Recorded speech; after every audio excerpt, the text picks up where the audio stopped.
All right, welcome back to the program. It's time for us to delve into our interview, Resilience Through Reforms. This 75-page document is what we will be delving into today for the next few minutes to 12.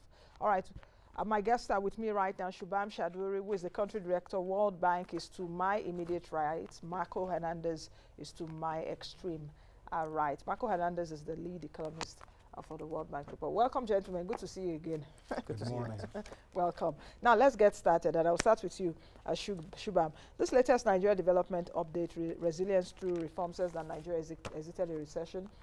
It's the best recession in 4 decades. From the 2020 NDU report, which I guess we analyzed it last year, to Nigeria in times of COVID-19, that was the title, Laying Foundation for a Strong Recovery. Now to June 2021, Shubham, what has changed from that time, from that report, the previous report till now, and what has remained the same? What has changed and what has remained the same? No, thank you, Nancy.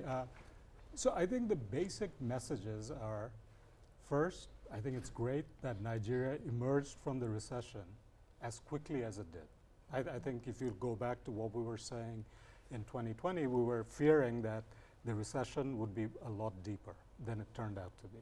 So that's number one, that it did, and then I think that's in large part due to very bold, clear steps that the government took in 2020. What has also changed is the fact that, in the last 6 months, this issue of rising inflation and rising insecurity has really come to the fore, just to the public consciousness and also, I think, to all of us who are here working, trying to support Nigeria. I think that has come to the fore. What has not changed is the basic message we were saying that, look, Nigeria has such tremendous potential, but to realize that potential, which really has been there ever since independence, the government and the people need to really agree on the need for a departure from business as usual.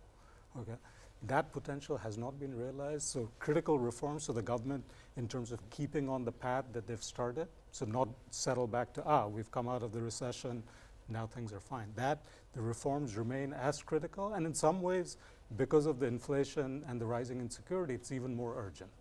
But that will require a consensus, both at the highest levels of government, but really more broadly amongst the elites and amongst ordinary Nigerians. What kind of body language are you seeing from the government, your interaction, the World Bank's interaction with the federal government, and perhaps even the states? What kind of interaction, and what do you think is the missing link? Because the launch of this report was done last week, and I said I left there even with more questions than answers. Really, of course, you engaged a lot of people, but what do you think is the missing link, and what kind of engagement are you having with the federal government on these issues? Right. I think with both the federal government and the state government principals at the highest levels, I think there's a recognition of the need for action. I think there is a real commitment.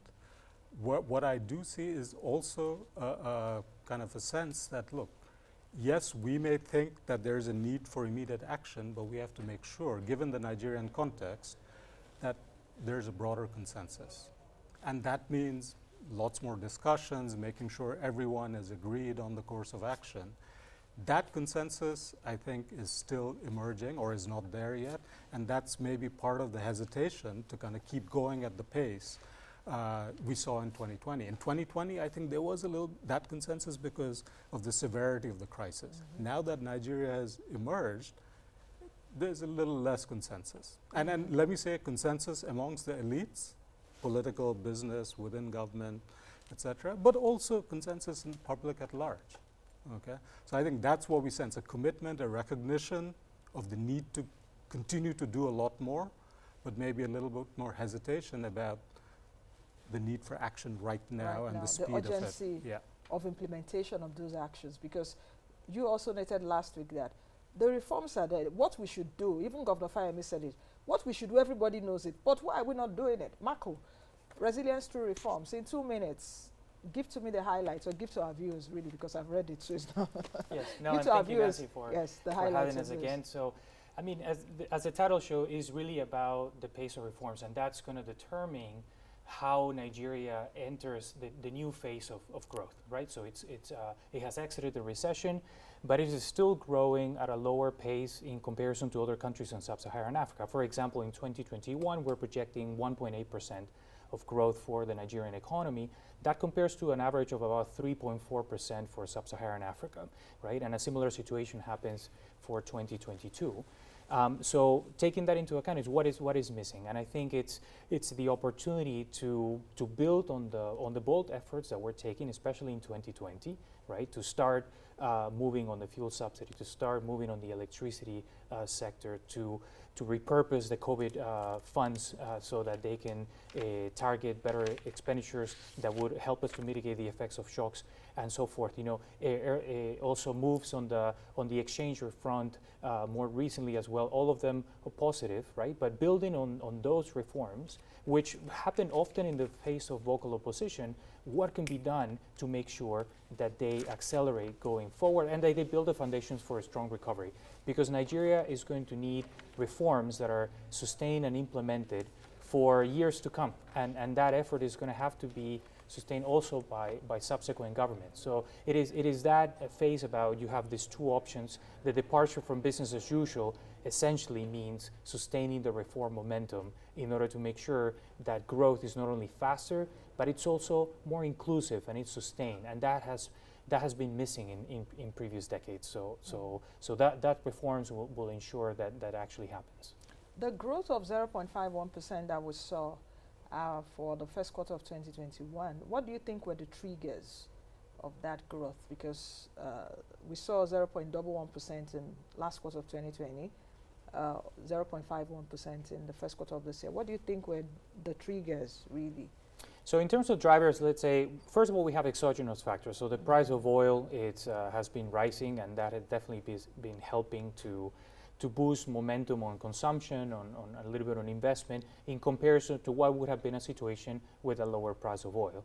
On the side of the sectors, we see, for example, agriculture to be a bit more resilient than we would have expected, and that is pushing growth up as well. On sectors that used to be the drivers of growth in previous years, that resilience is there, although a little bit slowing down on the financial sector, on also telecommunications, for example. So you have elements that are still, you know, there's still a bit of uncertainty, especially on the investment side. You know, how is Nigeria going to emerge from the COVID-19 crisis, and you know, because of the uncertainty at the investor level, that is still holding back a little bit of that potential that we were discussing.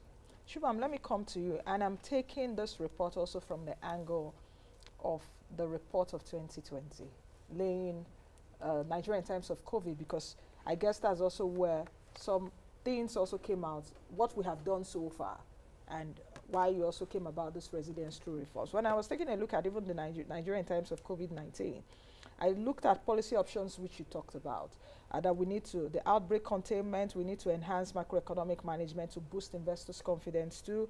We need to safeguard revenue, also mobilize revenue, which was also so much talked about in this report. We need to reprioritize public expenditure. Then we need to protect the poor and the vulnerable, which we've seen the government in terms of conditional cash transfer and the palliatives that were given to some people in the heat of the crisis in 2020. Now, for this year, which you've done resilience through reforms, COVID-19 impact on Nigeria's economy. In this report, you so much hammered on the impact on labor, on wages, and on work.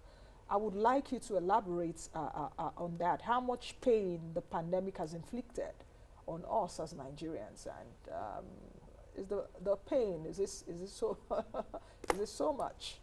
So let me try to put this in terms of, you know, what an ordinary family, an average Nigerian might face. We know just by looking at the micro data. So these are data from, you know, thousands of households all across the country who are reporting about, you know, are they earning more? Are they finding economic opportunities? Are they able to put food on the table? And what that's saying is that for most people, the initial lockdown period did result in a loss of income, just a straight loss of income in pure Naira terms, okay? what happened towards as the year progressed is the income, they said we have to find some ways of putting, getting some additional income. So people were out there trying to do whatever. Some people went back to agriculture, okay, as a way of having some sustenance. But in the meantime, prices kept increasing. Okay, so think about if you were earning, I don't know, 100,000 naira a month, okay, and that reduces to 80,000, okay, because of the lockdown and the slowdown in economic activity. And that 80,000 naira a month now buys much less food than you were able to before, because food prices have gone up by over 20%. Okay? And for most people in the bottom half of the income distribution, they spend the bulk of their monthly income on food and basic needs. So just put that together, it's simple algebra, right? If you know how much people were earning before and who was, what segment of the population was earning a certain amount, and then you see what has happened to prices, it's simple algebra that says that, look, a lot more people have less purchasing power, less ability to kind of meet their basic needs than they did at the beginning of 2020. And so that's where our basic point about, potentially 7 million more Nigerians having been pushed into poverty. Now, what do we mean by poverty? For us, it's a very basic kind of technical definition of are they spending enough to meet a very basic basket of needs, food, shelter, etc. So it's not that we've interviewed 7 million people. This is the projection based on what we see happening with incomes and what we see happening with prices. What's the threshold right now? Is it still $1.90? It's $1.90 is the global kind of internationally comparable based on what we call purchasing power, trying to compensate for the fact or adjust for the fact that, look, getting a haircut in Nigeria is a lot cheaper than it is in the US, right? Yeah. So I wouldn't use the $1.90. I would more focus on the fact that you're talking about roughly 400 to 500 naira a day per person. Okay, so it's because $1.90 is less than 1,000, or it's close to 1,000 naira. Right. Yeah. Okay. So it's and then this is so that's I would say in Nigeria right now, I believe the poverty line as calculated by the NBS, so the National Bureau of Statistics, somewhere in the range of 60,000 naira per household per month. Okay. Marco, let me go back to also what I said before. Do you think that these some of the policy options that were said in 2020, do you think that the government did do those things or take those actions that made us resilient in 2021? However, some people still disagree with you guys that Nigeria is not resilient. We're almost at the precipice. Governor Fayemi said that last week. And Nigeria is almost at the precipice. We're almost falling into the valley. So what policy options did the government take that made us resilient? So maybe let me just start by saying that our message of resilient through reforms is really a forward-looking message. That Nigeria will build that resilience should it continue to push on the reform. So in other words, we are not resilient yet. So at the beginning, at the moment, Nigeria is very vulnerable, right? It was vulnerable before COVID-19, and it's even more so now because we have fewer resources, right? Because we have to use a lot of those resources also to combat the pandemic last year.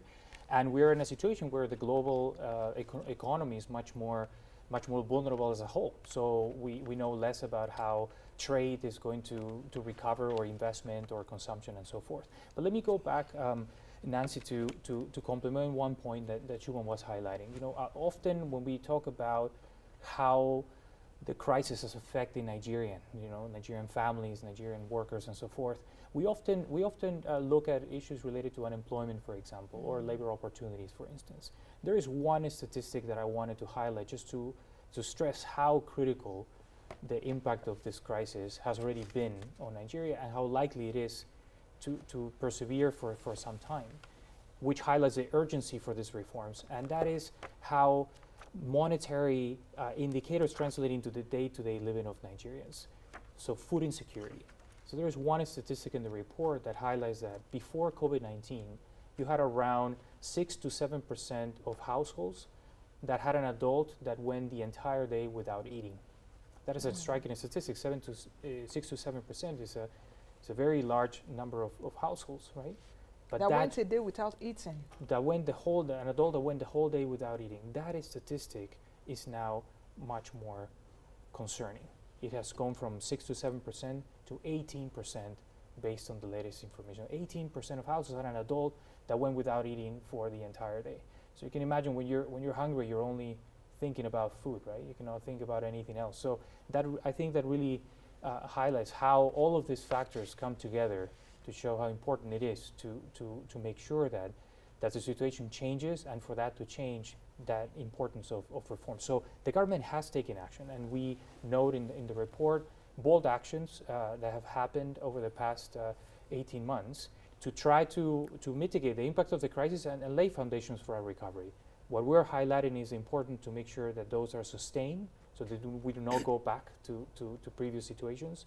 The fuel subsidy is one example, but we also deepen those reforms, because Nigeria would need to do that in order to lay those foundations for a strong recovery. Which reforms are of urgent need right now for us to undertake? Which reforms? You just mentioned one of that, the fuel subsidy, and it seems that we're either here nor there. Government says this, tomorrow it backtracks, tomorrow Nigerians perceive it as, oh, government wants to inflict so much hardship on them and all of that. So which reforms are of urgent need right now? So I think the urgency of the reform agenda has not really changed from, you were comparing, for example, what we were highlighting a year ago.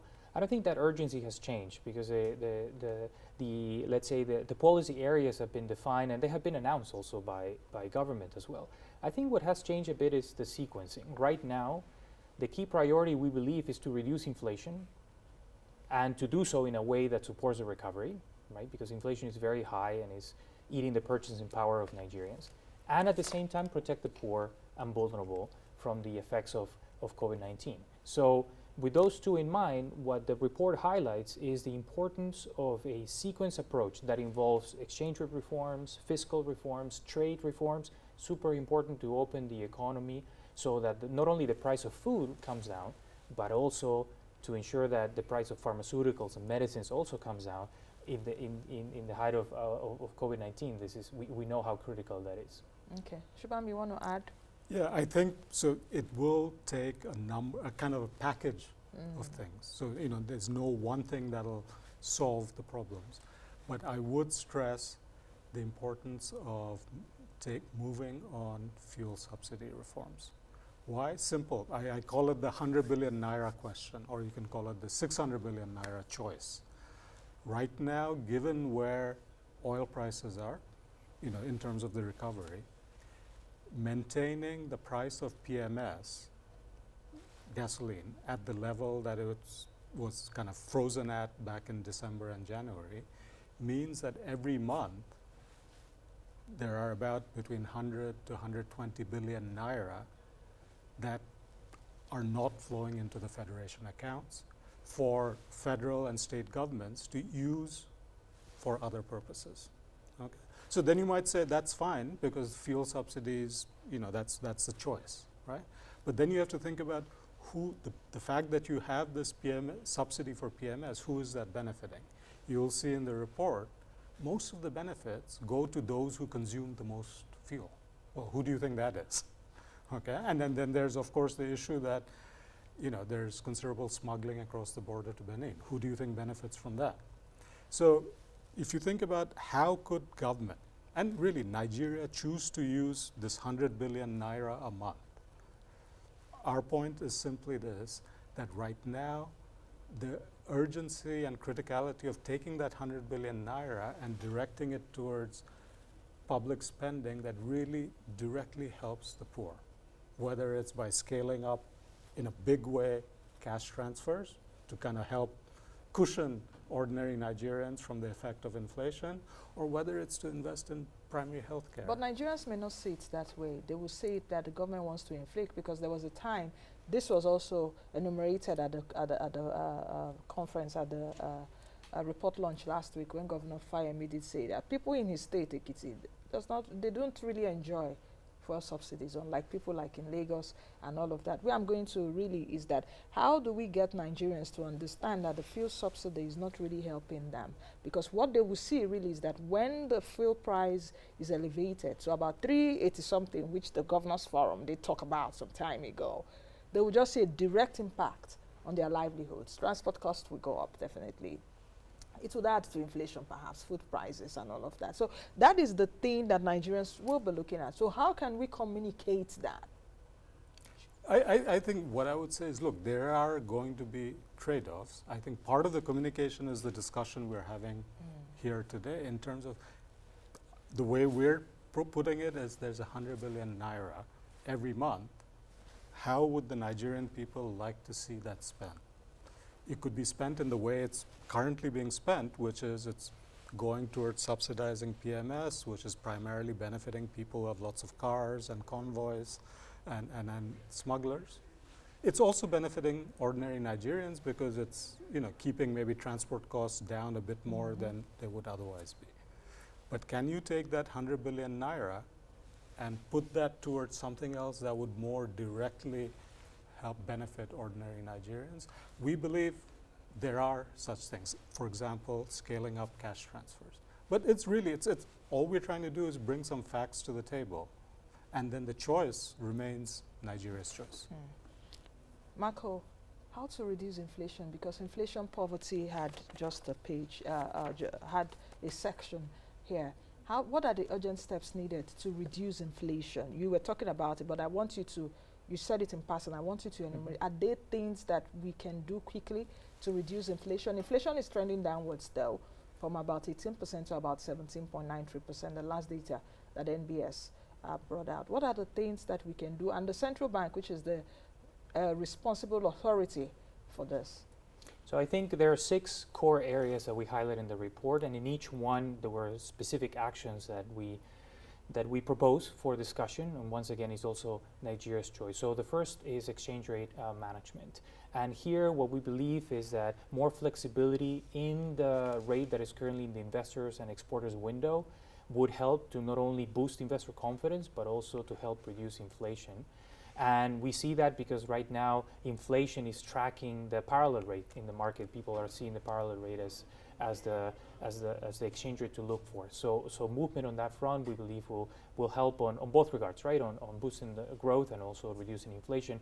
On the fiscal side, we believe here that containment on the way that the fiscal deficit is financed will be critical, and we enumerate a series of actions that will help on that regard. On trade, once again, that's a critical aspect, because right now most of inflation is coming from food, but we also see core inflation that is creeping up. So yeah, food inflation is the main driver, but core inflation, which means inflation taking out food and other volatile items, that inflation tracks more imported goods. And when we see what happened after Nigeria closed its border in August of 2019, we saw that border closure immediately led to an increase in prices.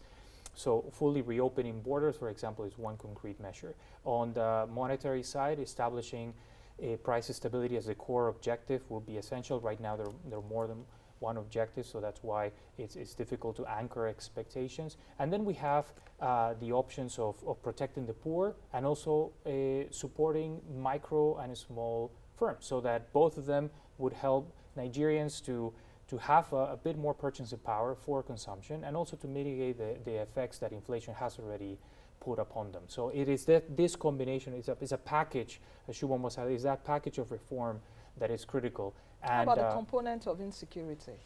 Insecurity is of course a symptom because of in what your is report, happening in the economy. Food insecurity is widespread now, more than it was pre-COVID. Yes. So it's something that we should take very seriously. Absolutely. I mean, food insecurity is a factor of several. Is you have a more limited employment opportunities, so that means lower incomes for household, and that also combines with higher prices. So in combination, those create food insecurity.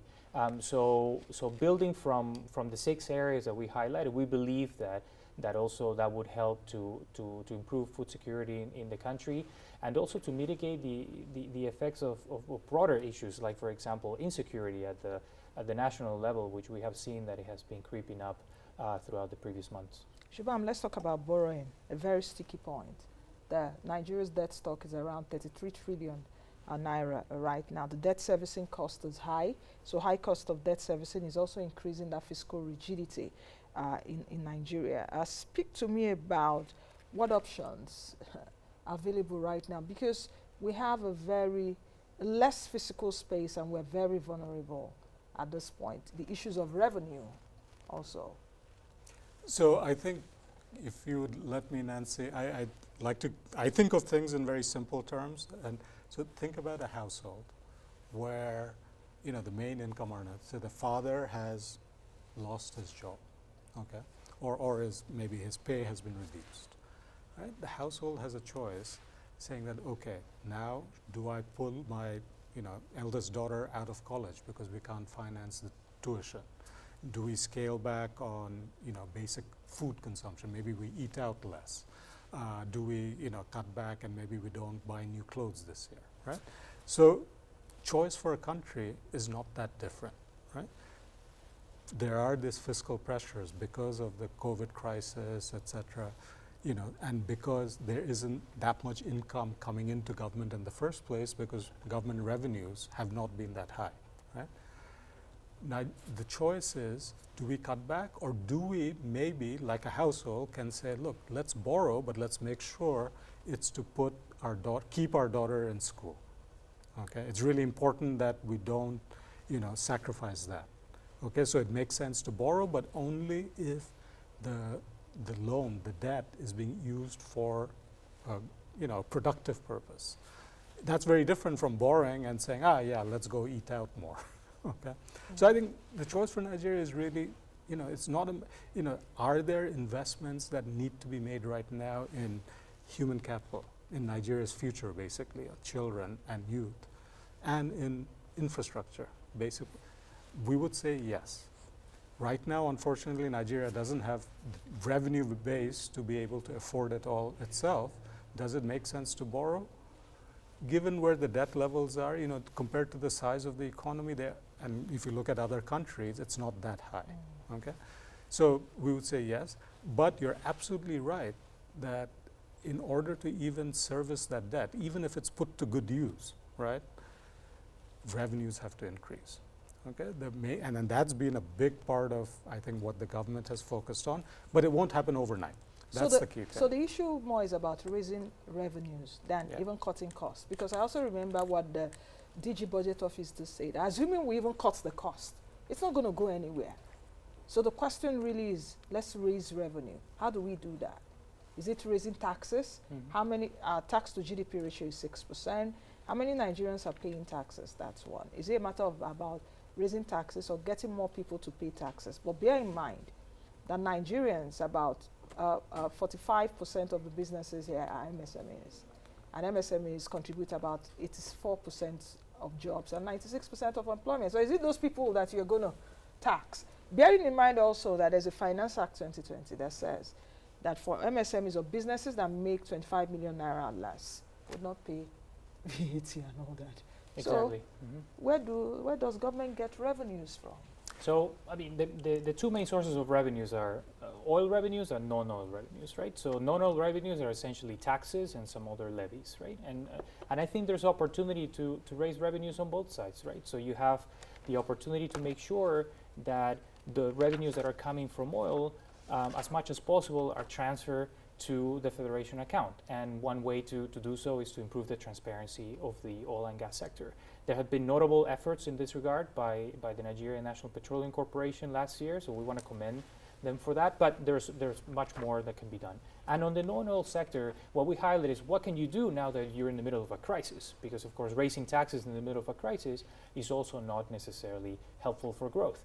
So we identified specific policies that can help to make sure that you raise revenues during this time of crisis, and that include a rationalization of tax incentives, what we call tax expenditures. Right now, Nigeria is spending significant resources on incentivizing investors, and not necessarily all of them are getting the success that they set out themselves for. So there's an opportunity there. Excise taxes, for example, taxes on what we call sing goods, right? Alcohol, cigarettes, sugary drinks, and so forth. That will not only have benefit of raising revenue, but they would also improve health outcomes. You also have the opportunity of making sure that you improve tax administration. So it's not only about collecting more, but collecting more effectively, and doing so in a way that you leverage technologies and systems so that you know where people may be evading or not necessarily paying on time, and you collect what is due. Let's Nancy, could I just add one thing? Okay, we have less than about 3 minutes to So end. Yeah. 1.2 trillion in additional revenues at a minimum would come from eliminating the PMS subsidy. Remember, that is 100 billion naira a month. At given oil prices right now, that is not flowing in as revenues into the Federation account. How about the power sector? Because you also said something about the power sector. The privatization seemingly have not produced the intended outcomes. For 3% of Nigerians do not have access to electricity grid. So what are the quick wins? So what are the things that we can do to realign the power sector very quickly? Basically, very much along the lines of what the government has been doing, which is service-based tariffs, trying to really bring in some accountability in terms of the delivery of power, but also recognizing that tariffs have to be closer to what it actually costs to deliver power. So this dual two-track approach of bringing tariffs closer to cost-reflective levels and also making sure that's linked to service improvements. Let's talk about the financial sector, because I'm taking this each section. The financial sector, which you did say that Nigeria has avoided a credit crunch, but the banking system is showing signs of stress. And I remember even through 2020, most of the banks in Nigeria reported very good earnings. So what signs of stress are those banks showing? Bearing in mind that NPLs have also reduced, the cash reserve ratio is also around 15%. So, well, first of all, when Nigeria entered the COVID crisis, the financial sector, indicators in the financial sector had been improving for some time, and that was very positive. So they were much better prepared than other sectors. But what we see is that, of course, with lower growth, lower investment, and uncertainty in global markets, it is of no surprise that the financial sector will face pressures. So it is in this case that we see that the central bank acted very promptly to monitor liabilities and to also provide support, right, for firms that may have been facing difficulties in paying. So that is the main reason why non-performing loans have not been increasing. But that support is not going to be forever. Okay. So we may see those increasing in the future. Okay, Marco, in 5 seconds, the outlook in one word. No, not you, Shubham. Yeah. The outlook in one word. Outlook for Nigeria in one word. Can you? One word. You're thinking. Potential. Potential. That was a word I heard so much last week. Thank you very much, gentlemen, for joining us. All right, I've been speaking with Shubham Chaudhuri, who is the country director, World Bank here in Nigeria, and Marco Hernandez, the lead economist, World Bank Nigeria. We've been taking a look at this report, Resilience Through Reforms. I urge you all to go on their website, I guess, and try and get this report and read it. A very good read. Thank you all for being a part of the show today. I am Nancy Nnaji. Be the best you can be and be the change you want to see. Bye now.